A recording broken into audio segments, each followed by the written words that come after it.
This is Clark Ingram with People Profits LLC, and today we're talking about the fact that you cannot recruit your way out of a turnover problem.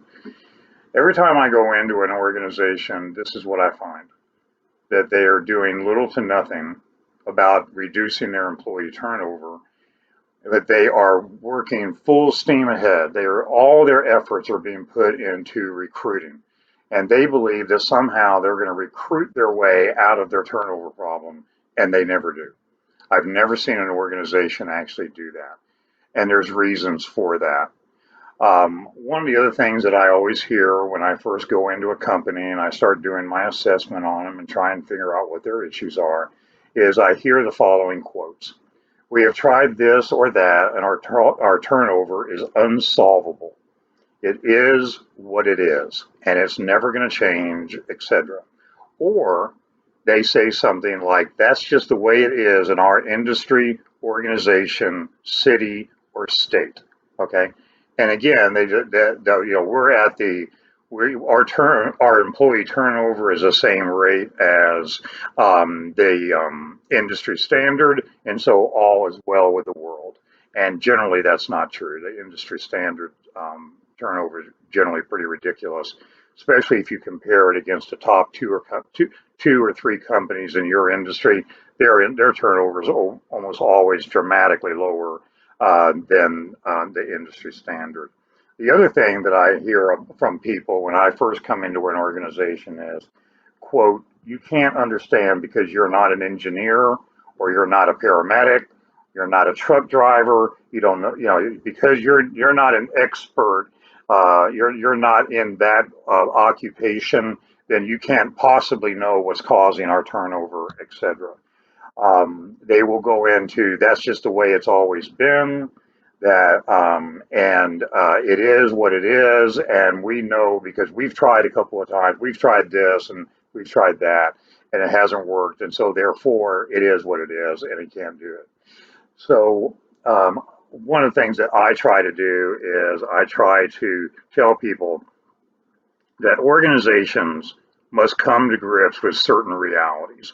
Number one, employees can leave faster than you can hire. I mean, and we all know it's not even close. You have an employee get upset about something, all they have to do is walk into their supervisor, throw their badge on the desk, and walk out the door. That doesn't take long. I haven't found a lot of companies that can replace people that fast. Most of the time, it takes sometimes days at least, if not weeks. The second thing that they have to come to deal with is new employees will leave for the same reason the old ones did. You've got certain issues in your organization that are creating your turnover, and the new employees you're hiring today are going to be leaving for the exact same reasons for the employees you hired 6 months ago. It's the exact same issues, and you cannot do it. You cannot do that by getting it through by doing more and more recruiting and all that.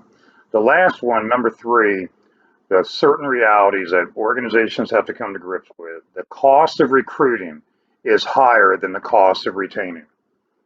People are amazed at how much they can do in regard to their employee turnover at a relatively low cost, especially if they start comparing that. So by cutting your turnover in half, all of a sudden you don't need to recruit 50 new employees or whatever your number is, right? Now, how much are you going to spend to find those 50 employees? A lot more than you spent in getting rid of your employee turnover. So let's talk about something that we talked about yesterday, but we'll talk a little bit more about it today, and that is, how do you identify a root cause? And there's certain ways there's certain processes that you have to go through. Number one, you got to crunch the numbers. You got to look at your turnover reports. You have to look at your census reports. You have to look at the date of hire, the date of termination. You have to look at it by departments. You have to look at it by supervisors, just lots of different ways. And you just have to crunch the numbers and let the numbers tell you what the facts are. The second thing is you have to answer the basic questions, that we all know: what, why, who, when, which, and how. And you have to work through that. And okay, every time somebody said, well, that person left because they got more money. Well, they may have gotten more money, but it's not the real reason they left. I know a lot. I mean, I can't tell you the number of employees that I know of that I was told they left for money when I knew for a fact that the real reason they left was something completely different. Yeah, they ended up not leaving until they found a job that paid them more money. That's true. But what's the cause and effect here? Okay, was it really the money, or was it because of something else within your organization? Number three of things to think about when you're figuring out what your root causes are. Be unwilling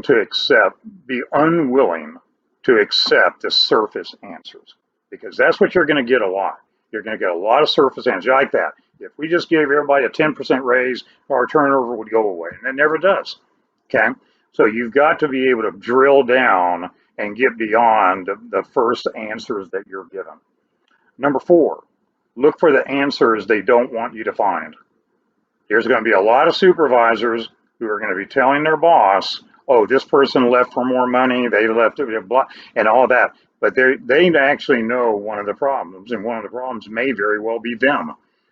That one, all of a sudden you start looking at, you crunch the numbers, and all of a sudden you find out that it's that supervisor who has the worst turnover of every supervisor in the company. That happens all the time.